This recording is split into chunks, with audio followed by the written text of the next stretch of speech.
హైదరాబాద్ను అభివృద్ధి చేశాం, మళ్లీ చేస్తాం. హైదరాబాద్ అంటే తెలుగు ప్రజల కలల తీరం.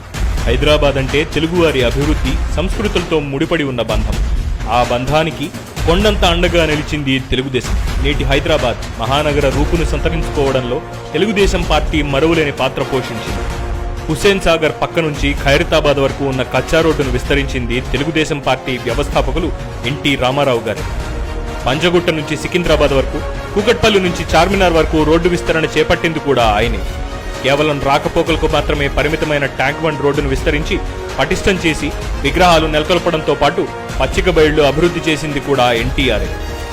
హైదరాబాద్ నగరానికి రాజధాని తగ్గ స్థాయిలో అత్యంత విశాలమైన ఇమ్లిబన్ మహాత్మాగాంధీ బస్ స్టేషన్ను నిర్మించింది ఎన్టీఆర్ఏ. అంతకుముందు గౌలిగూడలో ఒక పాత రేకుల షెడ్డు వంటి బస్టాండు ఉండేది. ఇక చంద్రబాబు నాయుడు ముఖ్యమంత్రి అయ్యాక రద్దీ రోడ్లపై ట్రాఫిక్ కష్టాలకు చెక్ పెడుతూ అనేక ఫ్లైఓవర్లు నిర్మించారు. అనేక క్రీడా ప్రాంగణాలను నిర్మించి 2002లో 32వ నేషనల్ గేమ్స్, 2003లో మొదటి ఆఫ్రో ఏషియన్ గేమ్స్ ను హైదరాబాద్లో నిర్వహించి నగరానికి క్రీడా రాజధానిగా ప్రపంచ గుర్తింపు తెచ్చారు.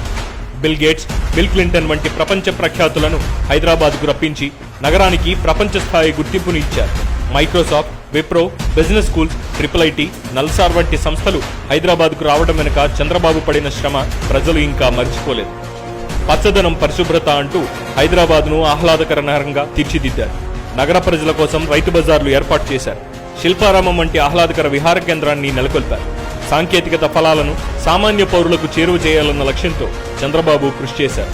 ఈ సేవతో మొదలై ఈ గవర్నెన్స్ వరకు పాలనలో ఐటీని విస్తరించి ప్రజలకు మెరుగైన సేవలు అందించే పాలనకు బీజం పడింది తెలుగుదేశం పార్టీ హయాంలోనే. అందుకే హైదరాబాద్ ప్రజలను ఓటు ఇమ్మని అడిగే హక్కు తెలుగుదేశం పార్టీకి ఉంది.